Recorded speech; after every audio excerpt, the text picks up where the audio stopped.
me romance. Read me romance. Read me romance. Read me romance. You could take a look in a book, that's fine. Or you could sit back, relax, and unwind and read me romance. Read me romance. Welcome back, lady listeners. Hey, lady listeners, we are back at Read Me Romance with a new week. I don't know what I was trying to say.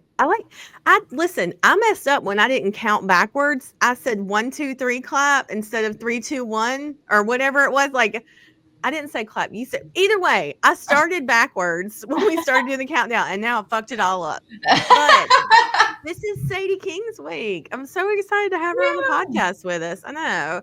She's a sweetheart. So Sadie has brought us Mountain Man's Obsession. And she was so cute. I emailed her. I said, hey, we're actually going to record your week early or whatever. And she replied back like right away. And she was like, oh my God, I'm so sorry I missed this. I'm in New Zealand. I just saw it. Like, I just woke up. I'm going to reply to it right now. I was like, I literally sent this 5 minutes ago. You're good. Like, girl, you're fine. And she's like, oh, okay. All right. So she was like, no, you just woke up. You're all right. But yeah, I didn't realize she's on the other side of the world. So I know. Look at us. Look at us.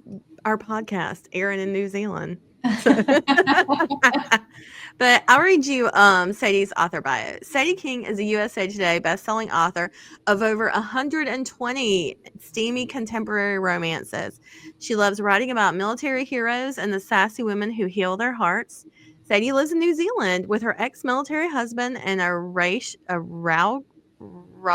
I cannot say this word, young son. It's like it's when they're like ruckus. It's like that kind of word, you Rambunctious? know? Yeah, but it's not that word. It's RAUCOUS. I don't know that one. Maybe it is ruckus. No, it says racious. I think it's racious. I don't know what that is. I've never heard of that. I'm gonna have to Sadie put the definition on this. Anyway, she's got like a fun young son. When she's not writing, she loves catching waves with her son, running along the beach, and drinking good wine, preferably with a book in hand. I love it. Let's be best friends. Okay. I like all of those things. Yes, please. Thank you. I would like to do those things in New Zealand, especially right now, because it's cold as fuck. Yeah, it's cold as fuck. You think it's cold as fuck? It's negative 25 here. I know it's 55 here right now. I'm cold.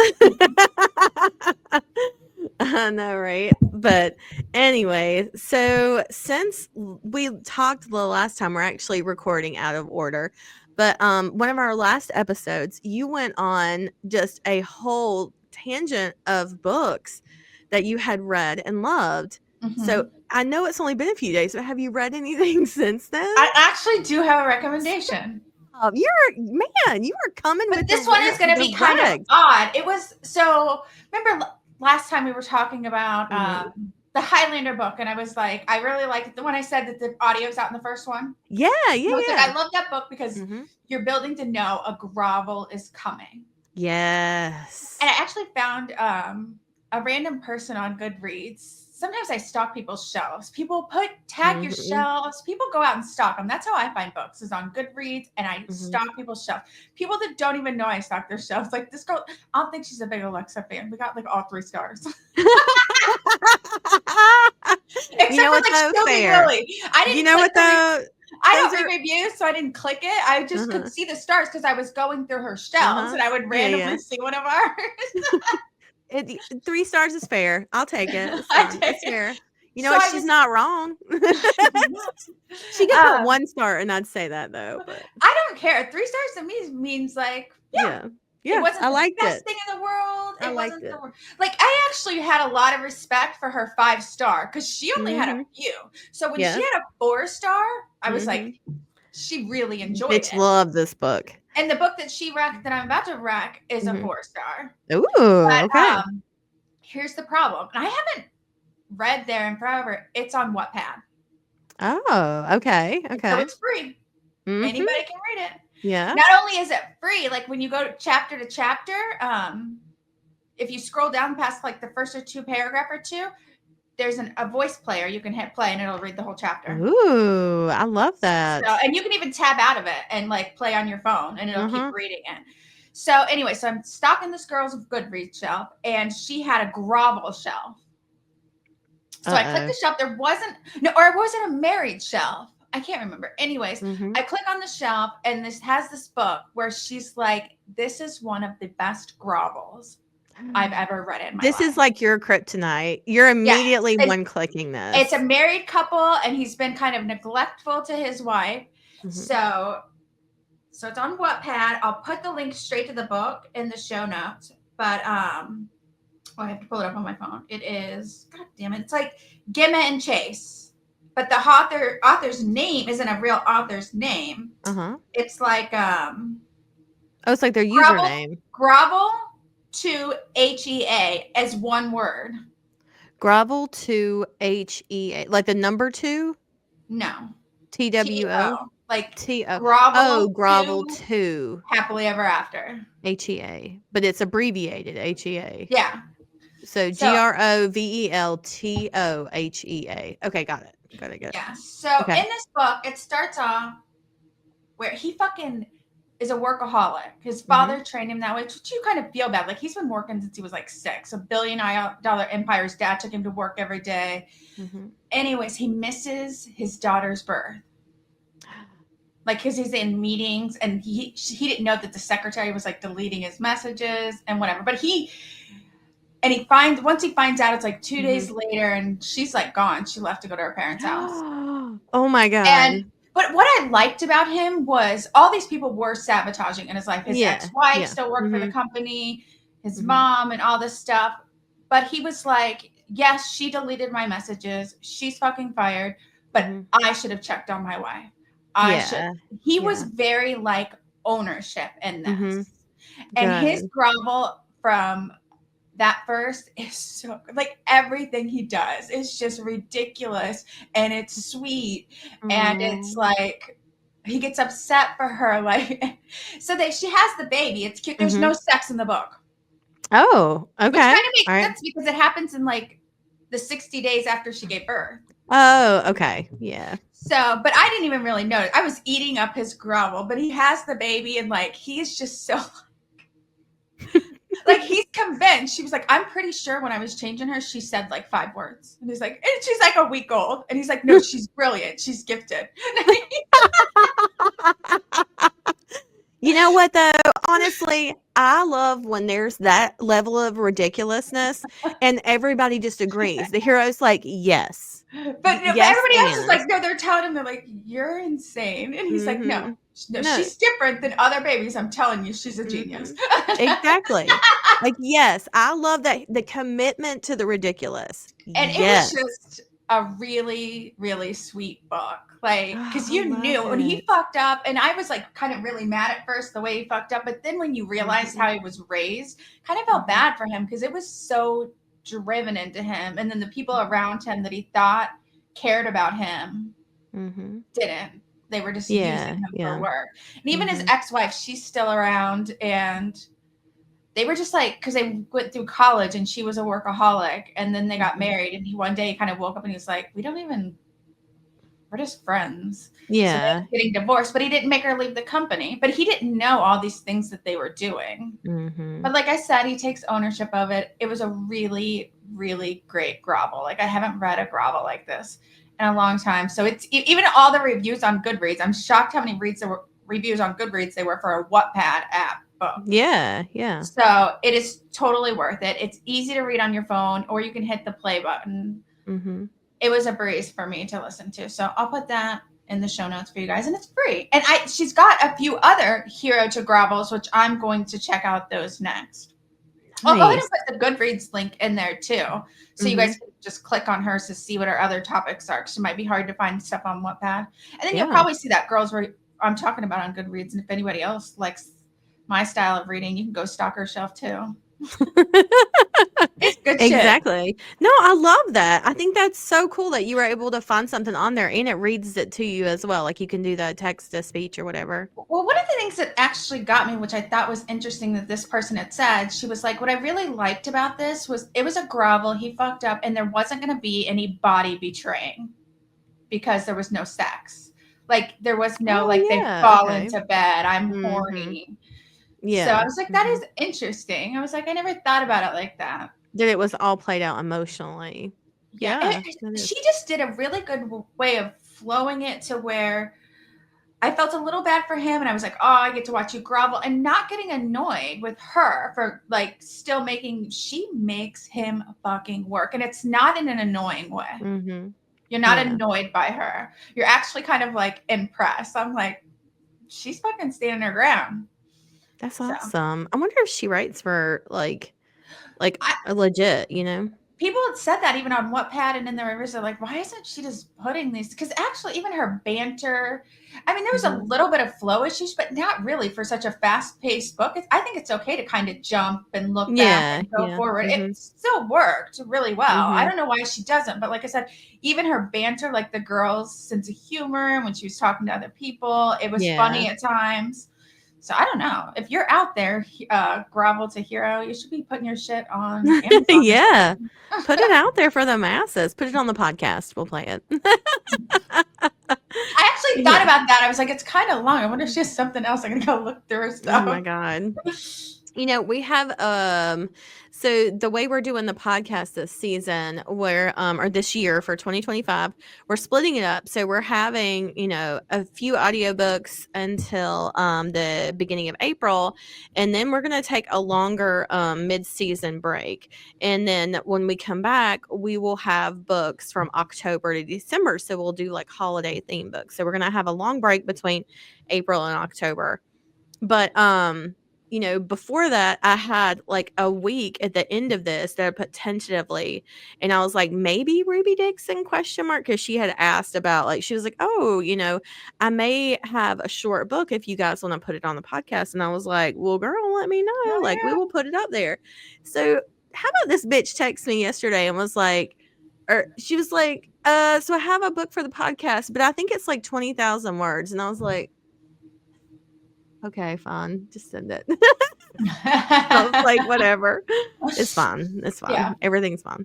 But no, it's funny that you were saying that about just see how long the book is. At some point, it's like, I know our readers are going to love it, even though it's a crazy fast turnaround time and it is super expensive. It's like, I know our listeners would love something like that, like a really good grovel. Yeah. So that's why you guys should join our Patreon. We can put out more audiobooks that way because 100% of the proceeds go to making the audiobooks. Yes, absolutely. So joining the Patreon helps support us. You can listen to all of our past audiobooks. You can listen to fucking 8 years worth of audiobooks now. I think there's over 100 that are on there. Yeah, there's over 100 audiobooks on our Patreon. And you can join and listen to them at your leisure. And authors also upload free books in there too. And yeah, it's really cool. So, have you read anything? Or were you busy this weekend? This weekend, I did listen to an audiobook, but it's just a mystery series. I'm on book 18 of 22, so I'm almost done. That's right. Yeah, because I told myself I was gonna reread the entire series. Because by the way, I looked it up after we finished recording the last time when I was talking about it. I looked it up and I actually downloaded the first book in June of 2016. That's how long I've been reading this series. Almost 10 years. Yeah. Oh, the book was 10 years last week. It was 10. That's why I got the email and it was celebrating 10 years from the first one. The first book released in February of 2015. So the first book is 10 years old now, and I picked it up for the first time in June of 2016. So it was a year after it was released, but she was only 2 books into the series when I read it. And I was like, I've been with this bitch since 2016, book 2. Been with her for 20 books, waiting on 20 books to come out. It's always so weird to me when crazy. Realize how long we've been writing or how long I've been reading a book. Because I always think, I know, I'm going to turn 40 this year. And I was like, Mhm. I still feel like I'm barely 30. Yep. I'm like, when I Yeah. think I'm like, I'm gonna be. How am I an adult? Like, how Mhm. am I Who a gave me full Yeah. fledged adult? I still like ask my Mhm. dad for things. I'm like, I don't know how to do You always will, though. that. Yeah. So, I was It's like, like, I'm a well, whole ass adult. Who gave me a checkbook? You know, like, when did this happen? I know. I know. I think about that too. I always have to think about how my daughter is, like, because I like gave birth to her the month that we published our first book. So I'm Yeah. like, oh yeah, it'll be 11 years this year. This July, it'll be 11 years, which is crazy. But It is yeah. crazy. So yeah, so that's what I was reading, was doing that. But what I have been doing is getting into making bread. I've been making bread like My crazy husband lately. said this too. I don't know. It's a COVID thing. I swear to God, it's I think I see everybody making bread and like sourdough and stuff now.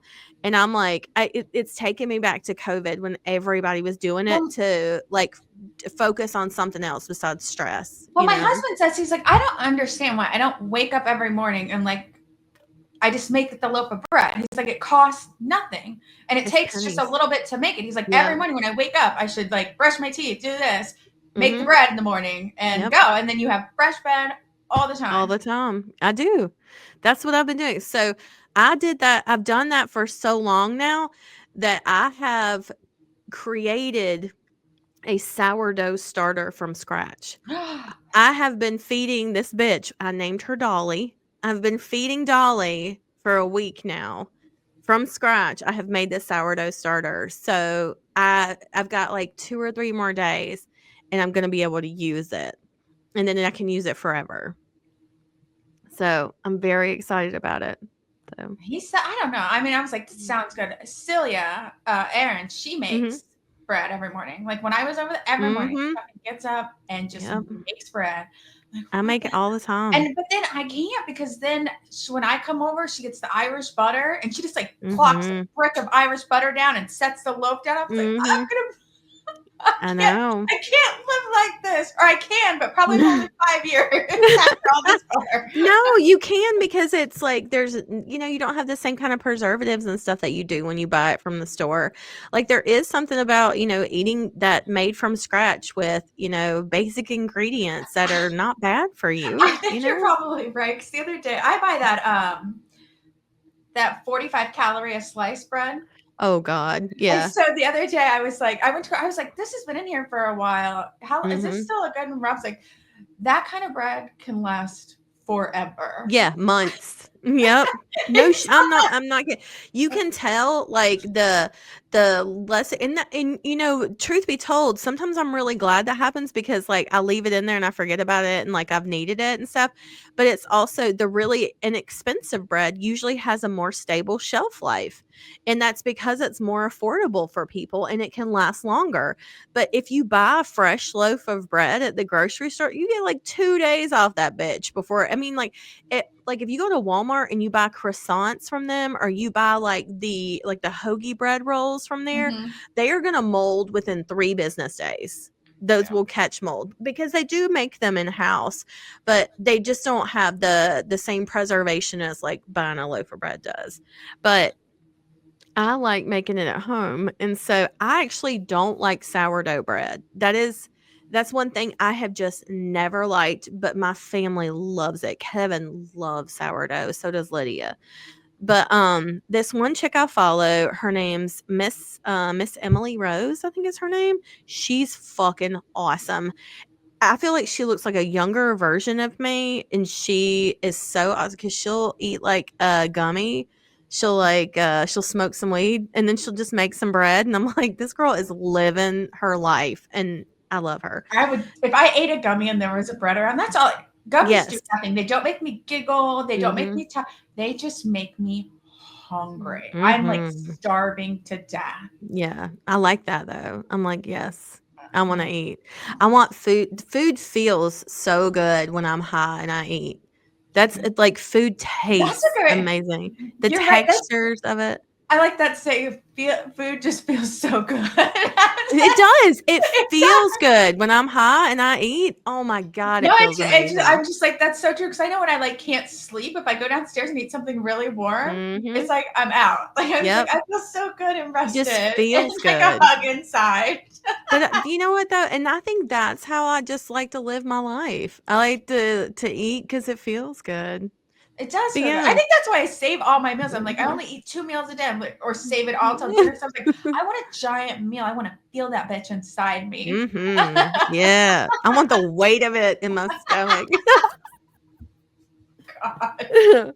But no, this chick Emily's cool though because she makes all kinds of stuff with her sourdough. She makes like waffles and just Oh wow. any kind of stuff you can think of she makes with it. But what I like about her is well she like she has a TikTok too. You can follow her on Instagram or whatever.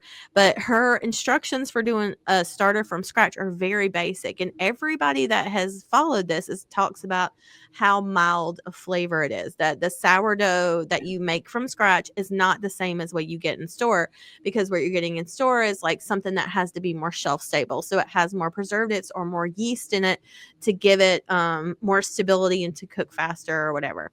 So I don't know. I'm going to try it and see. If I don't like it, I mean, fuck it. But I like that this chick said, she was like, I like it. It's fun. She was like, for me, this is a hobby. Like bread making is a hobby. And I thought, and I had never considered that before. And I was like, fuck me. She's right. This is like one of my favorite hobbies is like making things that take a long time to cook. I don't know why, but like things that are complicated in the kitchen, I love that shit. Yeah. But, you know, I love milk bread. That is my favorite thing I in the whole world. like the brown bread from the Cheesecake Factory. What kind of bread is that? Is that rye? Yeah, rye bread. That bread is so good. Or from the them. stuff you get at Outback, the pumpernickel. Yes, I that's will good. fuck that bread up from Outback. Let me tell you something. Yes, that's good. Oh my God, how did we get on the subject of bread? Anyways. All right, let's go so I can fuck some bread up. All right, let me tell you about Sadie King. Hold on. So the book you're about to listen to today is called Mountain Man's Obsession. Super excited. I'll read you the blurb real quick. His one obsession is her. From the moment Colette sweeps into my bar, I can't stop watching her, even when she doesn't know I'm looking, especially then. My cameras record her every smile, every frown, every moment. I study her until I know my girl inside and out. My obsession growing, overwhelming me, demanding I act. She'll never find out my secret, will she? Mountain Man's Obsession features an over the top, obsessed mountain man and the curvy, innocent woman he claims as his own. A fast, fun, and steamy insta-love romance. This sounds like everything I want. This is going to be available in ebook and in paperback. Mountain Man's Obsession is the first book in the Men of Maple Mountain series. It's set in the Maple Springs world, a small fictional town with reoccurring characters and setting. All the books are short and steamy insta-love. If you want to dive deeper into the world of Maple Springs, check out the Curvy Girls Can series. This week she has on sale the entire box set for Men of Maple Mountain. It's on sale for 99 cents. She said that's all 7 books in the series. It includes a bonus scene. Men of Maple Mountain books 1 through 7, and then we'll have the link and everything down in the show notes. So her latest release is Wild Devotion, which comes out March 6th. This is part of her Wild Riders MC series, and it's set in the world of Wild Heart Mountain. If you love damaged heroes and curvy girl romance, then you'll love Wild Riders MCs. It's got forced proximity, forbidden love, age gap, fake relationships, and she also has a single dad and a single mom thing. So, which I'm I know actually still on people, that. When you say, I don't know what there's something about the word devotion gets me. Yes, it's a good one. Good word. I don't know. I heard, I'm like, God, that's such a good word. Yeah, I love it. So the Wild Devotion link, we'll have that down in the show notes too. And then, find Sadie King on Instagram and Facebook, and she'll have all of this on there as well. But like I said, we'll put it on the show notes. We'll have it on the Read Me Romance website. But yeah, let's play this. Let's do it. We'll see you guys on the other side. Bye. This is Mountain Man's Obsession. Men of Maple Mountain, Book 1, by Sadie King. Read for you by James Amherst. Chapter 1. Bear. Her fingers pause in their flight across the keyboard. She sits back, nibbling the tip of her thumb, a self-conscious gesture, unaware of me watching her. She sits upright in the booth, her chestnut hair hanging in loose waves under her headphones. "I guess she doesn't like your choice of music," Kit, my best buddy, quips as he follows my gaze. Dragging my eyes away from the beauty in the corner, I pull him a pint of strong ale and set it on the bar in front of him. She's concentrating. He takes a sip, his gaze resting on her a little longer than I'm comfortable with. "I wonder what she's writing." My body stiffens. I'm not happy that he's showing interest in my girl.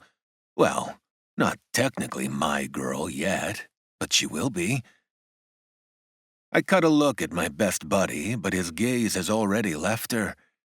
He sips his beer and scans the room. Either he knows she's mine, or he's not interested. Hopefully the latter. I'd hate to have to fight my best friend. Historical romance. He gives me a pointed look. "You've spoken to her, then?" That's not how I know what she's writing, but I'm not going to tell him my secret. "We've met. Her name's Colette." The name swirls around my tongue and sends a shiver of longing through my body, my blood thumping in my ears. My Colette. To hide my reaction, I grab a tray of glasses from the dishwasher and start drying them. Kit gets the hint and drops the subject. While I put the glasses away, Kit leans against the bar. Suddenly, he sets his beer down and his eyes narrow. "Who's that with your sister?" I follow his gaze and my chest tightens. Ursula's seated at her usual table with her best friend Heather. I served them low-alcohol vodka in their cocktails, but they don't know that. There are two guys at the table with them. One is leaning over Ursula with a leery expression on his preppy boy face. I know everyone of drinking age in Maple Falls, population 1,300-ish, and I don't recognize these kids. They're either up from Maple Springs for the night or tourists here for the hiking trails. Since my parents passed in a climbing accident 8 years ago, I not only inherited the bar, but responsibility for my little sister as well. It was easier when she was still at school, but now she's 22 and just home from college, and every randy boy on the mountain is trying to get in her pants. Not on my watch. Slinging my dishcloth over my shoulder, I approach her table and cross my arms so my muscles are on display alongside my tattoos. I fix my eyes on the skinny boy staring at my sister's tits. "Evening, gentlemen." My voice comes out as a low growl. I'm a big guy, 6'5" and almost as wide as the mountain. The kid jumps when he sees me, and the leery expression slides off his face. Ursula looks like she wants to stab me in the eye. "Bear, what are you doing?" "You know this guy?" the spotty kid stammers. "He's my brother." Ursula rolls her eyes, "here to protect my virtue." I keep my eyes on the kid. "Can I see your ID?" Kit comes up behind me, as if I need backup, but he's almost as protective of my sister as I am. The boy fumbles in his pocket and shares a look with his friend. "We, left it in the car. I'll just go get it." They scamper through the door and Kit follows, trailing them all the way to the car park. "Do you think they're coming back?" Heather asks wistfully. "No," says Ursula. Would you come back if this guy threatened you? She gestures at me. You'll thank me for it one day, sis. When I die a lonely old maid? She gives me a sarcastic smile, but her eyes are dancing, and I know I'm already forgiven. My sister's too smart to go for a gangly kid like that anyway. Kit returns, and I motion him over, putting my hand on his shoulder. Keep these ladies company, would you, Kit? Make sure those young bucks don't come sniffing around again. Sure. He doesn't hesitate, which is why he's my best friend, always willing to help out, even if it means babysitting my sister. On my way back to the bar, I do the rounds clearing tables and talking to my regulars. The Amory brothers are in town. Chase is as chatty and good-natured as his brother Rowan is surly and silent. Rowan's ex-military, and I give him a drink on the house whenever he's in town, which isn't often. Doesn't like people much, that one. They're at a table with Colton, another surly mountain man whose beard is even wilder than my own. He only stops in if he's in town for supplies. We talk a bit about his solar panel hookup and how he's entirely off the grid now. The only person I don't chat with is Ewan, the recluse who never talks. He likes to sit on his own, staring at the mountain and sipping his whiskey. I can't imagine what demons he's wrestling with inside, but it's not my place to judge, only to serve. His glass is empty, and I bring him another whiskey. Scotch, to go with his Scottish accent. He nods at me and silently raises his glass and thanks. By the time I get around to Colette's booth, she's gone. There's an empty coffee mug and a napkin. On the napkin is a faint imprint of her lips, shiny and coffee-stained, like she's pressed them to her lip balm-covered mouth. Glancing around the bar to check no one's watching, I press the napkin to my own lips, right on the imprint. It smells like cherry lip balm and coffee, exactly how I imagine she'll taste when I finally kiss her. Slipping the napkin in my pocket, I take the empty mug to the bar. Later that night, the last punters finally go home, so I lock up and go upstairs to my apartment above the bar. With eager fingers, I open my laptop and pull up the CCTV feed from the bar. The live feed shows it's all quiet downstairs, but that's not what I'm here to look at. I scroll back until I find the recordings from earlier tonight, until I find Colette. There's one CCTV camera trained on the bar, another one pointing outwards toward the door, and a third pointing to the left-hand side of the bar. Then there's the one I installed last week, after the first time she walked into Bear's Brewery. She blew in with a flurry of autumn leaves, all 5'0" and wrapped up in a red coat and matching knitted hat, her hair splayed out behind her. Her cheeks were rosy red, her eyes bright, and her beauty so surprising that the glass I was holding dropped right out of my hand. It shattered on the floor, along with my heart. She smiled at me and ordered a coffee, then selected the booth in the corner, the one overlooking the mountain. While I burned the coffee and overfrothed the milk, she pulled out her laptop and put on a set of headphones. For the first hour, she just stared at the mountain, letting her coffee go cold. It made me agitated watching her. I wanted to know what she was doing, where she'd come from, but she was in such a reverie I didn't want to disturb her. Then she began to type. The next day, she came back and repeated the ritual in the same booth. That night, I installed my fourth CCTV camera above the booth. That's the feed I pull up now. I've watched her every night since, replaying the feed, pausing and zooming in to see what she's writing, to catch her smile, to examine the lines of concentration on her face when she's thinking. I know every expression, every turn of her mouth. I know the thumbnail on her right hand is worn down from nibbling it when she's thinking. I know she sometimes hums along to whatever music is in her headphones. I know she smiles along with her characters and mouths the words when she's writing dialogue. There's no explanation for this obsession. I should talk to her, ask her out, but then I'd have no reason to watch her, and I like watching her. She's so petite, but there's nothing petite about her curves. She must think I'm a brute with my height and bulk and rugged beard. Plus, she writes romance. I know this from reading her screen. What does a guy like me, raised on a mountain from a long line of mountain families, know about romance? So, I watch and I wait, looking for the right opportunity to show her we're meant to be together. I scroll back to when she arrived today, pausing on her face as she stares out the window. There's a serenity to her, a peacefulness that's endearing.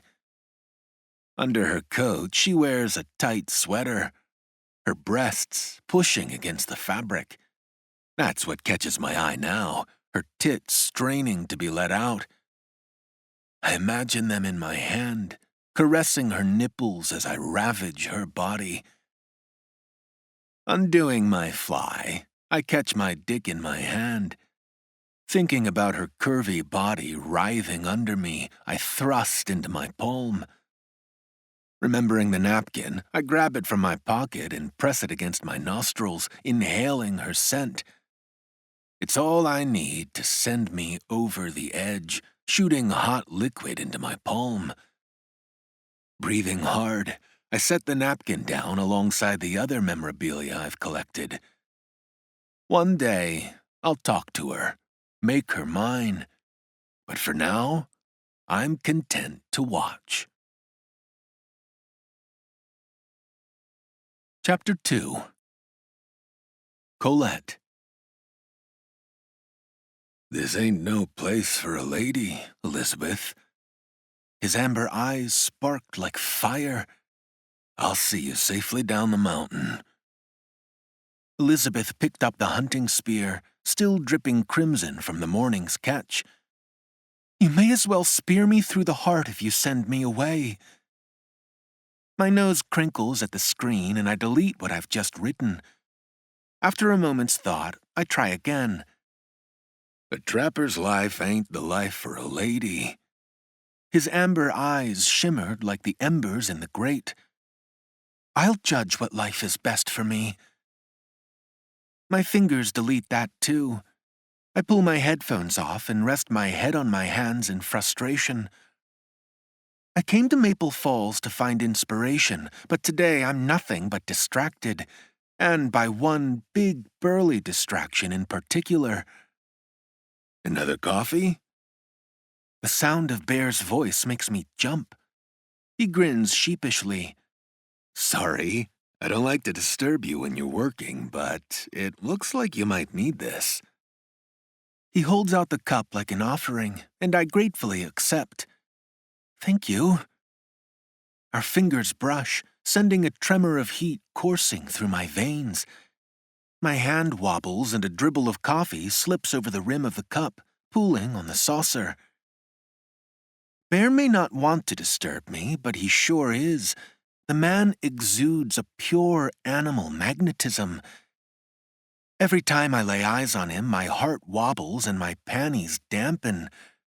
I tried staying away from the bar and writing in my rented cabin, but being away from him was even worse. I spent the whole day wondering what he was doing and who he was talking to.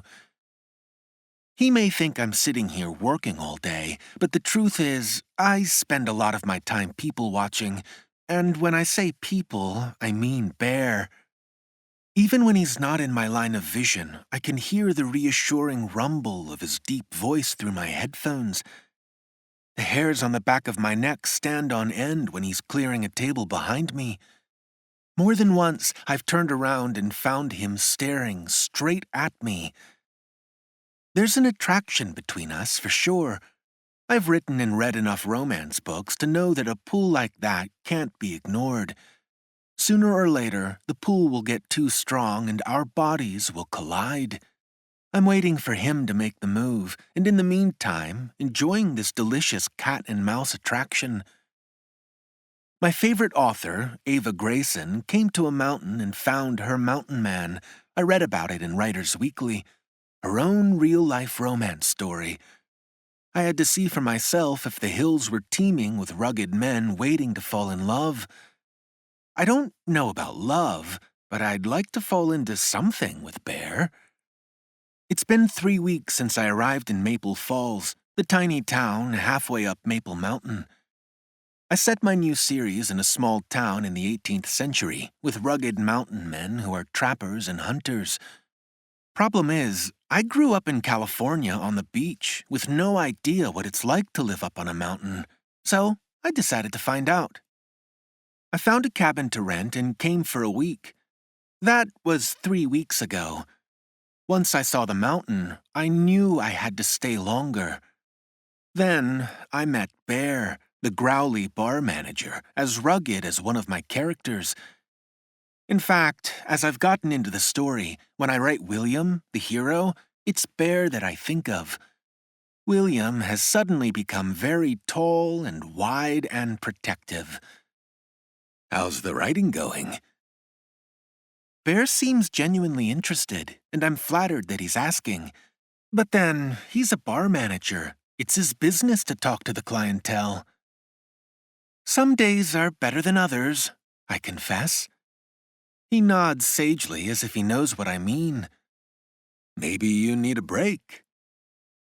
He's probably right. I tend to go all in when I'm working on a book. There are many long, frantic writing days, and I don't come up for air until the book is finished. There's an old trapper cabin I've heard about that's a short hike up the mountain. Maybe tomorrow is a good day to take off from writing and go explore. Do you know the abandoned trapper cabin in the mountain? I ask. Bear pulls on his beard, a long, luscious beard that I'm longing to run my hands through. Which one? There's more than one? Oh yeah, the mountain's full of them. My great-great-great-great-granddaddies on both sides used them. My breath hitches. This guy really is the quintessential mountain man. It's in his blood, and there's something so attractive about that. He opens his mouth like he's about to say something else when there's a shout from the bar. Can't a man get a beer around here? Bear spins around, his face like thunder. When he sees the large, smiling man at the bar, his expression slackens. Be with you in a minute, Colton. He shrugs apologetically as he turns back to me. That's my buddy Colton. He doesn't come down the mountain much. You'll have to excuse his manners. He holds my gaze, and I could get lost in his deep gray eyes, the same color as mountain stone. Hey! Colton shouts again. Duty calls, Bear says, tearing his gaze away from mine.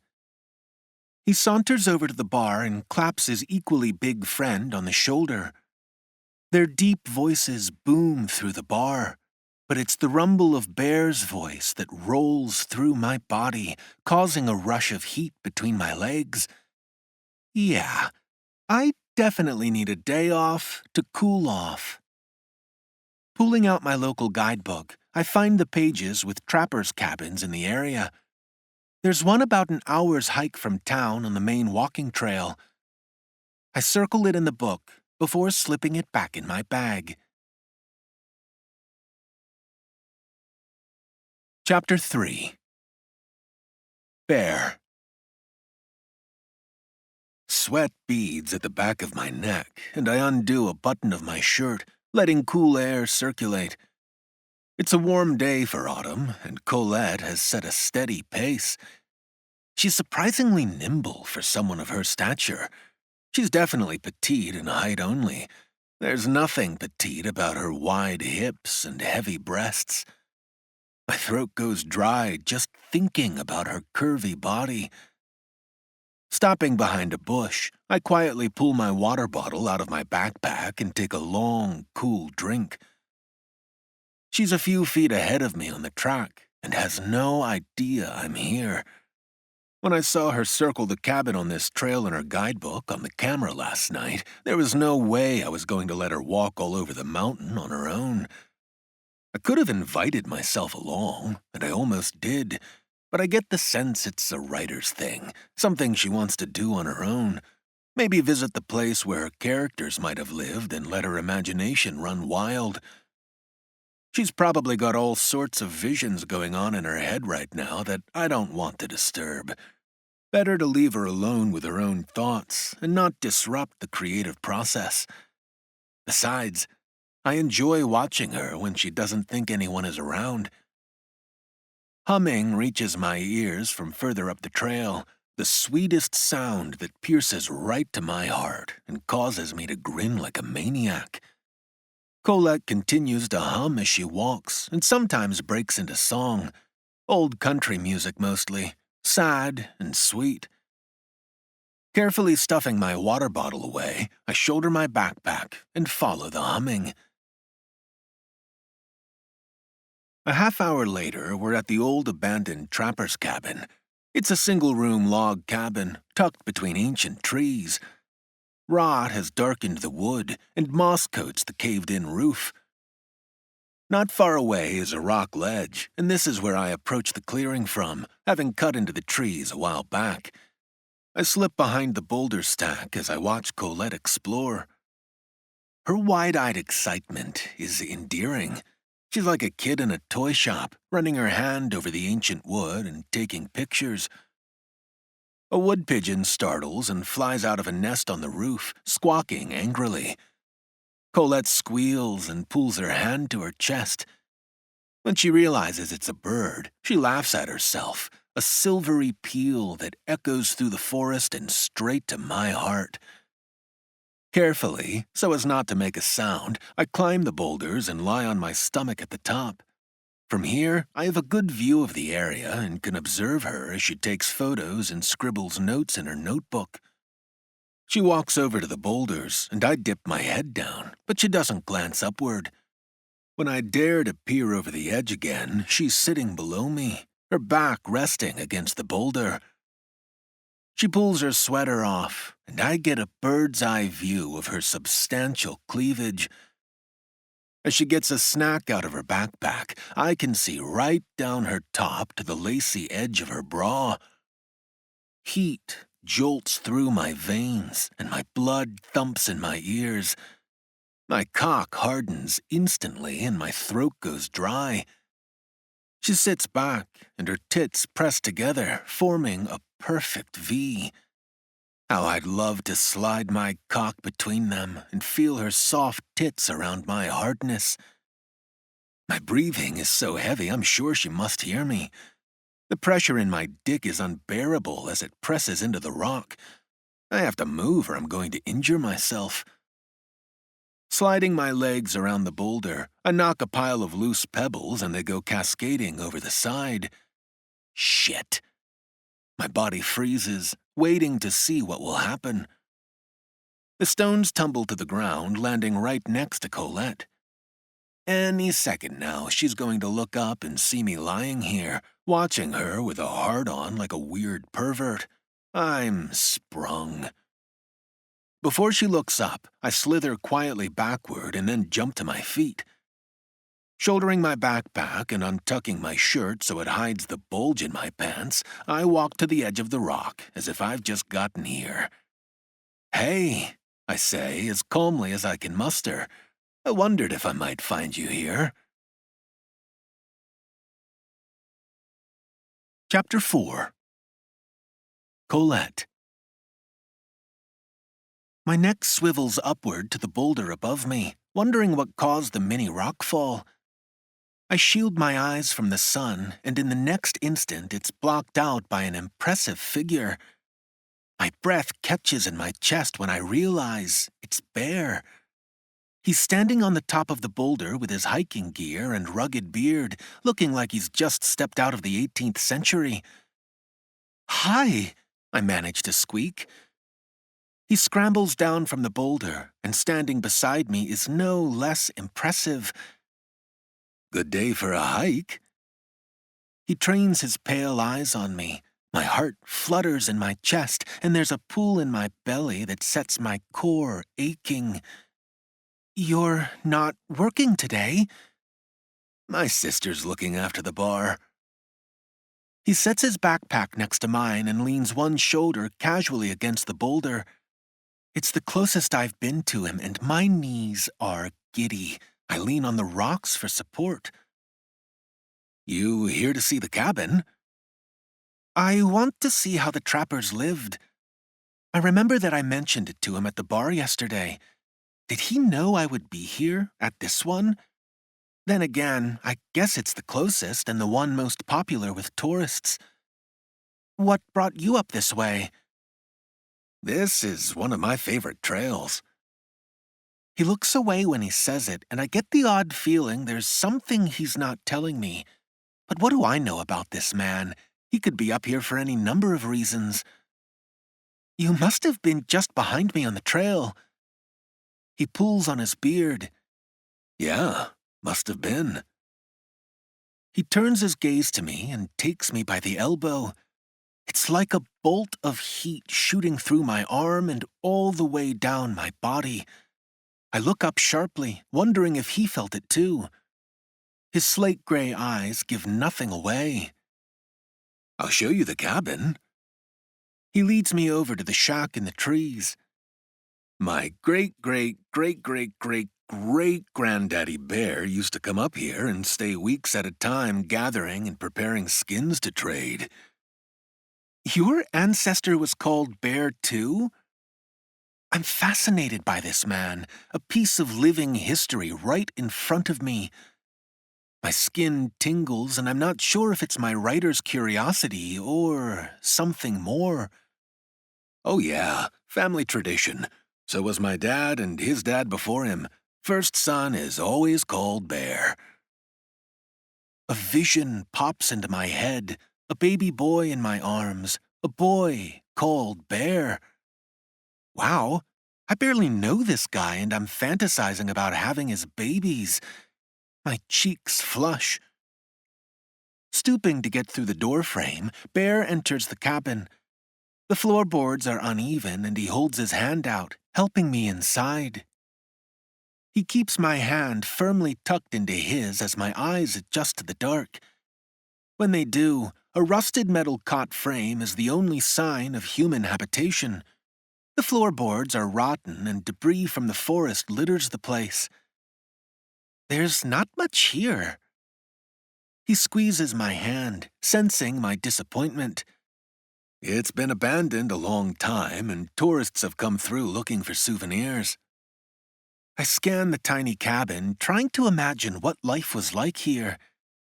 There's not much space for a man to live. He pulls at his beard, nodding. Aye, it was a hard life for hard men. Ain't no place for a lady.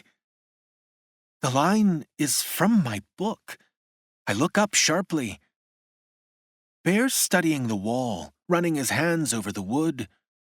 Always lots of hooks in old cabins like these. He seems completely oblivious to the fact he's just quoted a line from my book. And why wouldn't he be? I just wrote it yesterday. There's no way he could have known. It must be a coincidence. I put the thought out of my mind.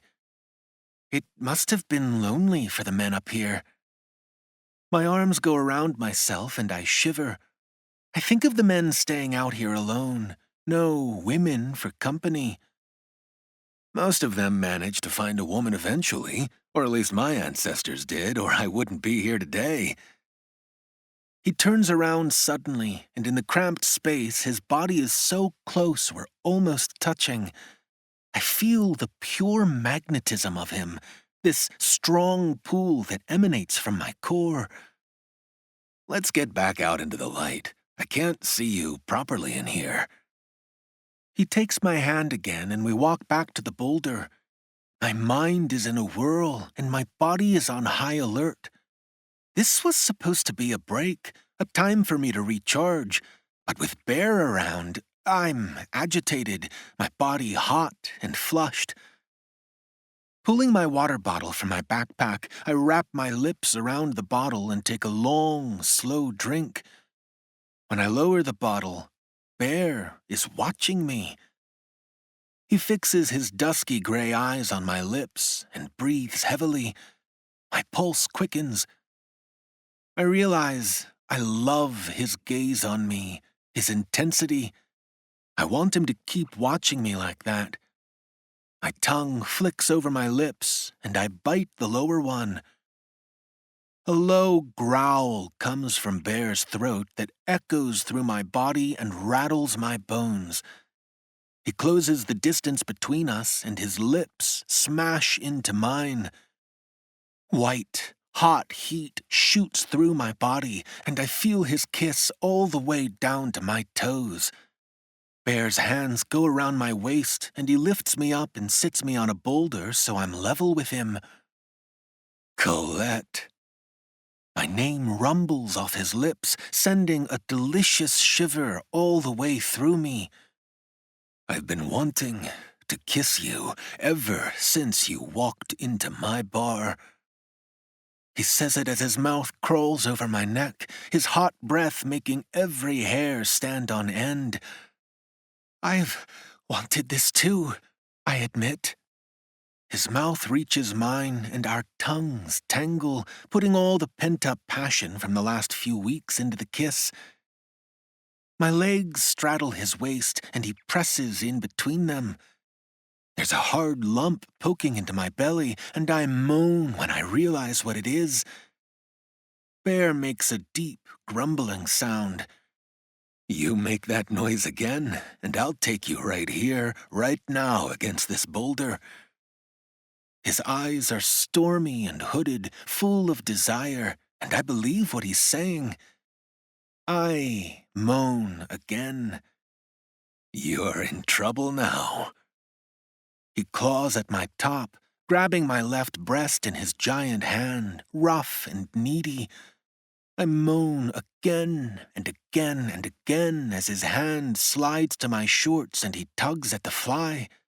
My pussy is on fire, and I want this man with every nerve ending in my body. Suddenly, there's the sound of a branch snapping and human voices. Bear pulls away from me, turning quickly and shielding my body. I almost cry out at the loss of him. I'm aching for his touch, and my hard nipples chafe against my top. Then I see why he pulled away. Strolling into the clearing are a couple, hiking packs on and chatting amiably. Trying to get my breathing under control, I scramble to do my shorts up and straighten my top. Hello, the couple calls cheerily when they see us. Morning, says Bear in a low grumble that sounds like he wants to kill them. I giggle and he turns to me. You're lucky they turned up, or you were about to get ravaged right here. I suck my lower lip, my body aching for what it just missed out on. I don't feel lucky. My eyes travel down his body and I giggle again. What's so funny? My head jerks pointedly at the stiff bulge protruding from Bear's khakis. You might want to hide that or you'll scare the tourists. He gives a sheepish grin and pulls his shirt over his waist. Come on, he says, helping me down from the rock. Let's get back to town. We hold hands on the hike down the mountain. It feels so right, so natural to have his big hand over mine. He asks me to his place for dinner, but we both know what he means. We've got unfinished business. My body tingles in anticipation the entire way back. Chapter 5. Bear. A few hours later, I'm stirring bolognese sauce as I wait for Colette to arrive. The trek down the mountain was a master class in self-restraint. Now that I've had a taste of Colette, my blood's running hot in my veins. I'm agitated and restless, knowing I was so close to having her, to claiming her as mine. I could have taken her into the bush and rutted like wild animals on the side of the mountain, but I restrained myself. The first time should be special. It should be on my bed with a soft pillow under her, not a hard rock. There's a knock at the door, and I turn the element off, giving the sauce a final stir. If I can make it through dinner without ravaging her, it will be a miracle. My place has 2 entrances, the staircase at the back of the bar that leads straight to the living room, and the outside entrance.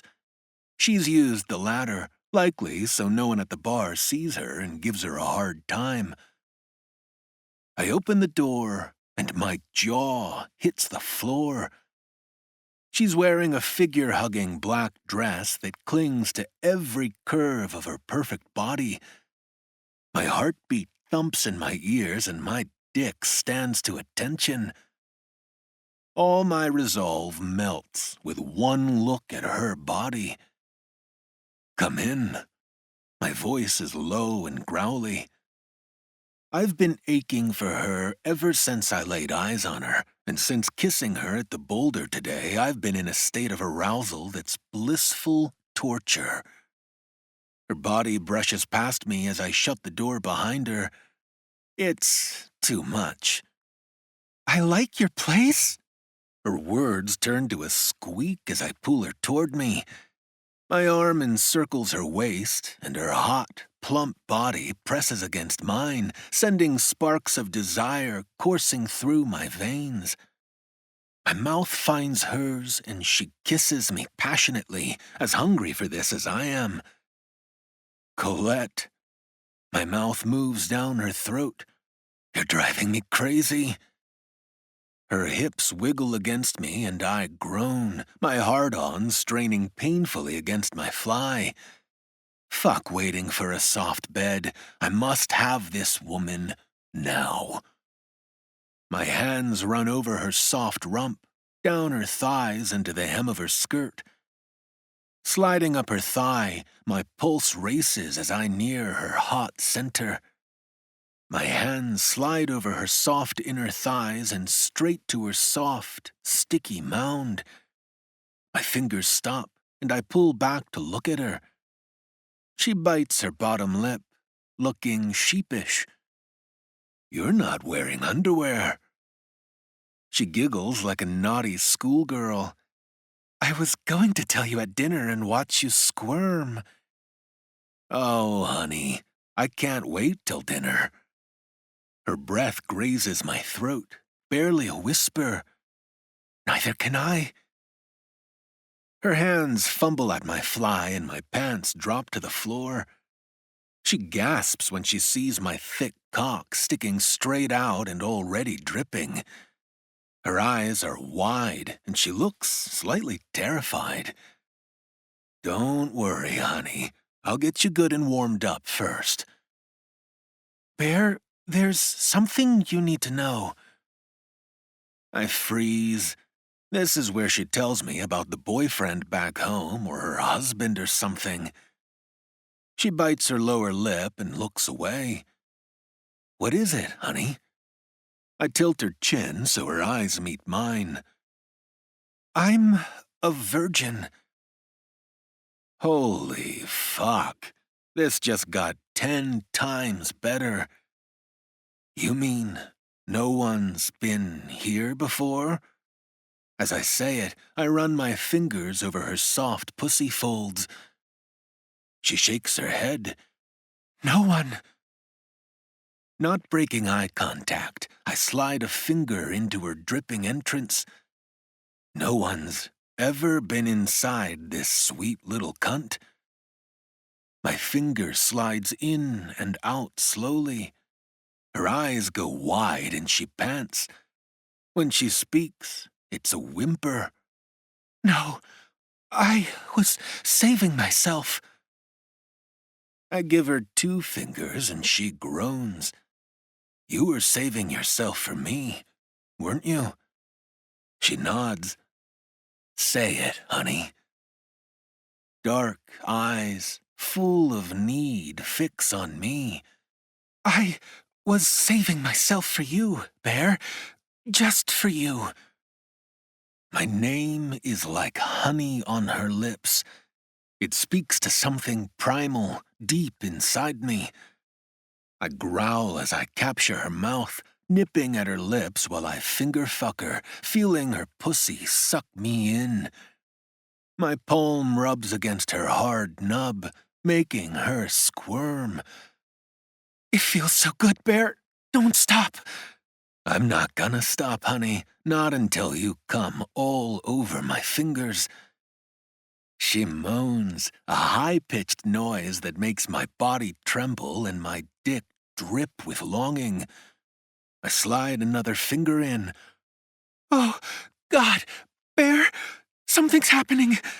Don't fight it, honey. Come for me. She screams out my name as she shatters around me. Her pussy grips my fingers and releases a hot stickiness. I hold my hand inside her until she stops trembling, then slowly withdraw. That was amazing. She's breathing hard, her tits heaving up and down in her tight little dress. I'm not done yet, Colette. I pull the dress over her head and drop it to the floor. She's in nothing but her black lacy bra, the most gorgeous sight I've ever seen. My cock throbs for her, and my whole body will explode if I don't get inside this woman. I grab her hips and lift her against the wall, spreading her legs open. I imagined our first time in a bed, but I don't have time for that. I need her now. Hold on, honey. She clings to me with her legs while I push her up against the wall, my dick finding her entrance. My tip grazes her folds, and even that contact is like an electric shock through my body. Thoughts of taking it slow flee my mind. The animal inside me takes over, and in one quick thrust, I impale her on my cock. She cries out, her nails biting into my back. I pull back, only to slam into her again. Bear! She cries out, and I pause, balancing her on the end of my dick. What is it, honey? Am I hurting you? No, don't stop. It feels so good. She's right. It feels fucking amazing. Her pussy tugs at my cock, sucking me in and wringing me out until I'm completely undone. Unable to control myself, I slam into her sweet cunt again and again, pulling her hips down so she rides my cock. She's screaming my name, and the way she's loving it spurs me on till I'm in a fucking frenzy. She is mine, all mine. Her screams get more high-pitched, and her pussy tugs at my cock as she orgasms again. It's too much, and I explode as well, shooting myself deep inside her and coating her walls with my seed until I've got nothing left to give. She's taken all of me, all that I am. Holding her close, I carry her into the bedroom. As I lay her down on my bed, I'm already getting hard again.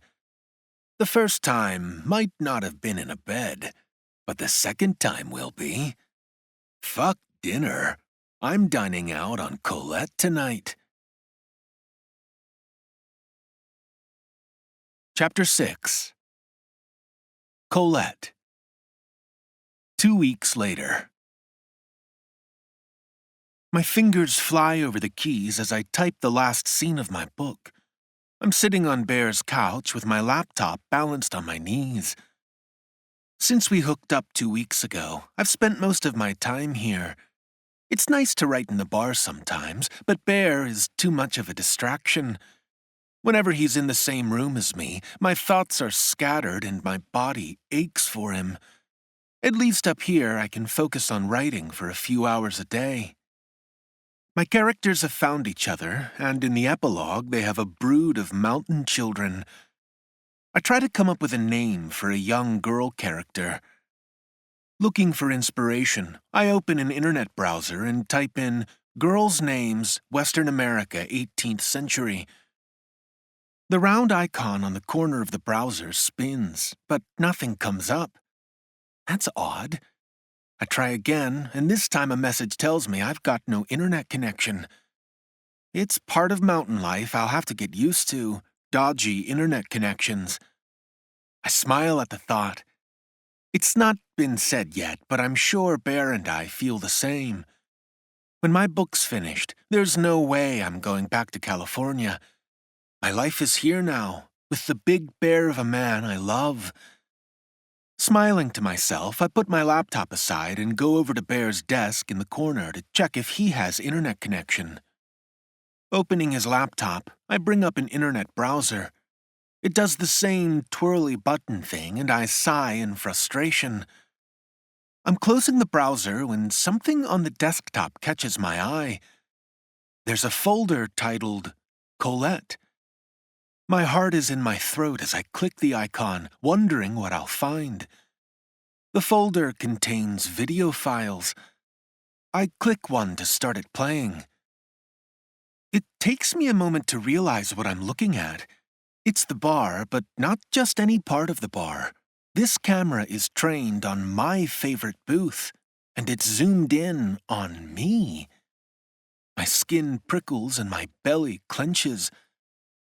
I open another video. It's me, writing at the bar on a different day. I try another one, and another, and another. They're all videos of me. Sitting back with my heart racing, I put my trembling hands between my knees. That's how he knew I was going to the cabin that day. That's how he knew the line from my book. Bear had been watching me all this time. He engineered our whole relationship. My mind is in a whirl, my skin prickly with heat and my chest constricted. Our whole relationship is based on a lie. There are other folders on the desktop, and with trembling fingers I click through them to see the other CCTV feeds of the bar. In one folder I find the live feed. It shows what's going on downstairs right now. Bear is at the bar drying a rack of glasses and talking to some customers. I force myself to look at him hard. He looks happy, carefree, like the man I love, not some weird voyeur. One of the men says something and Bear tilts his head back and laughs.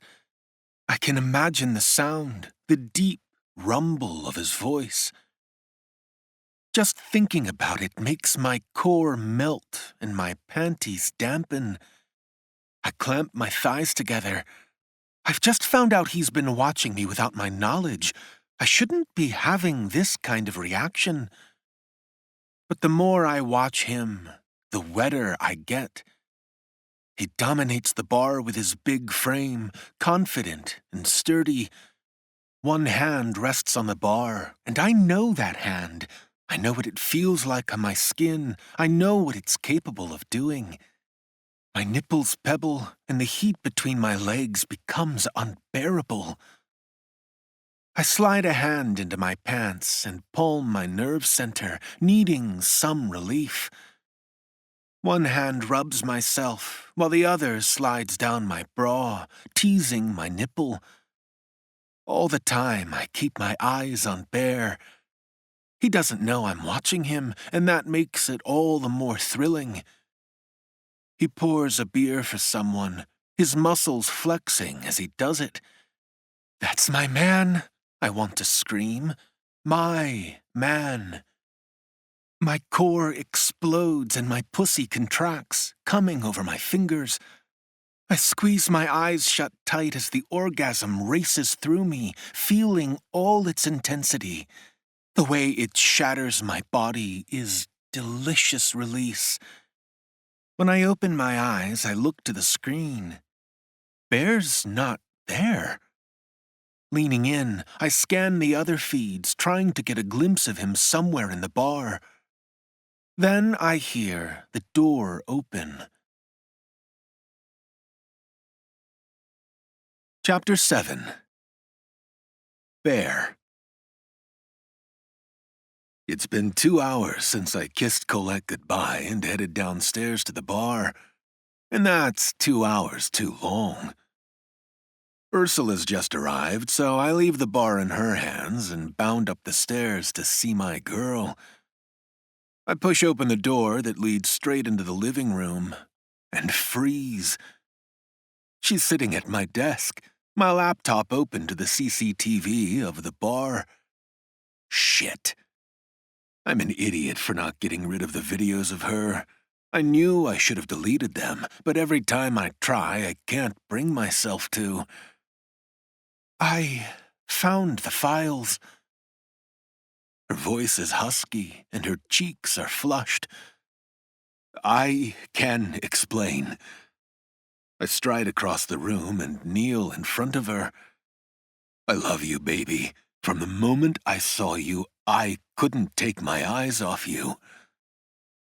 She's breathing hard, and I don't know if that means she's going to cry or scream or what. You're so fucking beautiful. I just want to watch you all day. Fuck, this isn't coming out properly.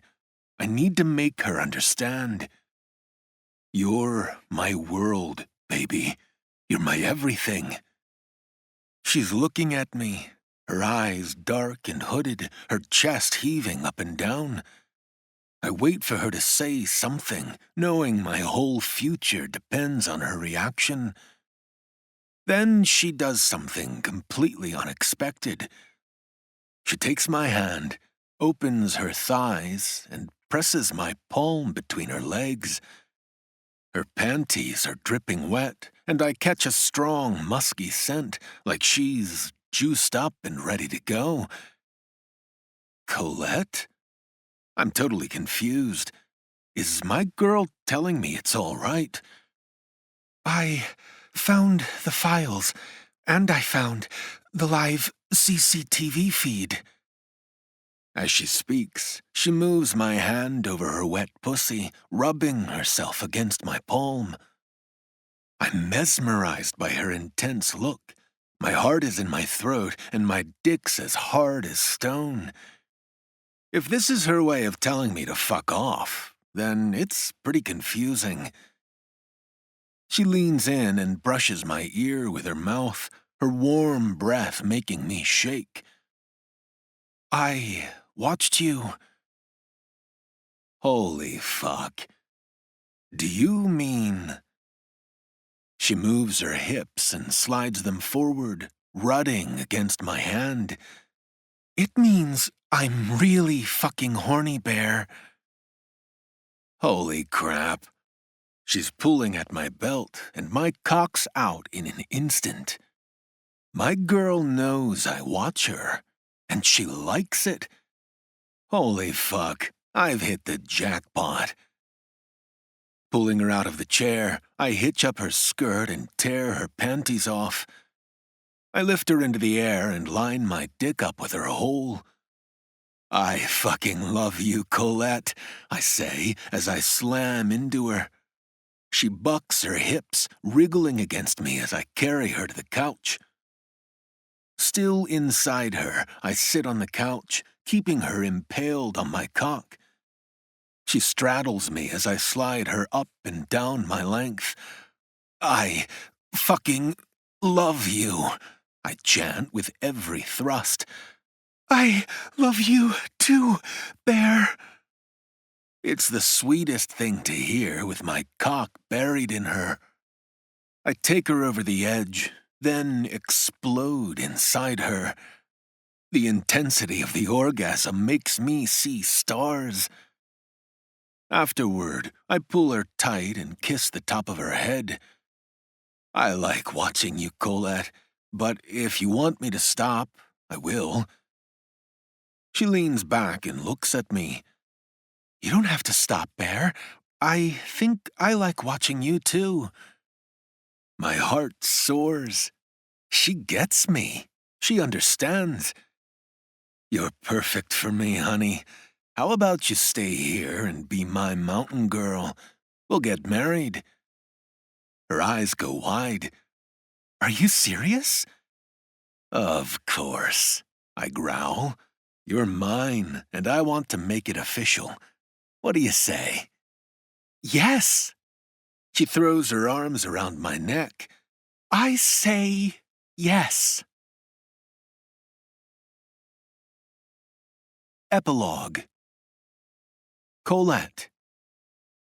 6 years later. The keyboard blurs as my fingers race over it. I'm working on my latest book, writing at my favorite booth at Bear's Brewery. The scene comes to an end, and I sit back, sighing triumphantly. Through the window, the mountain looms, solid and dependable, and I catch my pale reflection in the glass. I'm wearing a low-cut t-shirt, and without looking at the CCTV camera on the beam overhead, I lean forward, letting my top fall open. My breathing becomes shallow, knowing that later tonight, Bear will be watching this. The bar's pretty empty for a Wednesday afternoon, and I give a quick glance around. Bear's behind the bar talking to Kit, his rumbling voice like a beacon to my soul. Slowly, so no one notices, I slide my hand down my top. Now, I do look at the camera, giving it a long, sideways glance. I bite my lower lip and tilt my neck back as my hand runs around my nipple. Before anyone sees, I pull my hand out of my top and slide it between my legs, under the table. That'll give Bear something to watch later. Feeling pleased with myself, and horny as hell, I try to concentrate on the words in front of me. It's been 6 years since I came to Maple Falls, and I've never left. Mountain life suits me, and as long as I'm with my mountain man, I'm happy. The door of the bar opens, and the sounds of children laughing make me spin around. Bear Jr. runs in, the twins, Wolf and Coyote, toddling behind. They've been no trouble, Ursula calls to me. Bear comes from behind the bar and scoops Coyote up in his arms. She squeals with delight, grabbing his big beard. A real daddy's girl, that one. Pizza! Pizza!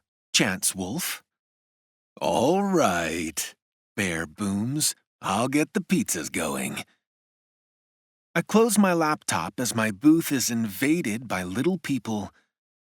Wolf puts his little hand in mine and crawls into my lap, and Coyote snuggles in next to me. Bear comes to join us, and the little ones all scoot over to make room. Did you have fun with Auntie Ursula? We had ice cream, says Bear Jr., grinning. One leg moves restlessly, kicking the booth. At almost 6 years old, he's tall for his age and looks like he'll be as big as his daddy one day. Smiling as my family surrounds me, I realize we're growing the next generation of the mountain, and I couldn't be happier. This has been Mountain Man's Obsession, Men of Maple Mountain, Book 1, by Sadie King. Read for you by James Amherst. Welcome back. Welcome back, lady listeners. Thank you so much to Sadie King for bringing us Mountain Man's Obsession. And like I said earlier, make sure you check out all of her stuff down in the show notes. Remember, she's got the box set of Men of Maple Mountains on sale right now for 99 cents. So if you like what you listened to today, make sure you grab that bundle on sale. Up next week, we have Fortuna Lux, who has a book for us called Fake It Till You Feel It, which sounds super hot, and I love it. I can't wait to do it. The cover is really cute, too. So, all right, that's it. What to do? Fuck your day up. Make today your bitch. Don't be a dick. Bye, guys. Bye. Read me romance. Read me romance. Read me romance. Read me romance. You could take a look in a book, that's fine. Or you could sit back, relax, and unwind and read me romance. Read me romance.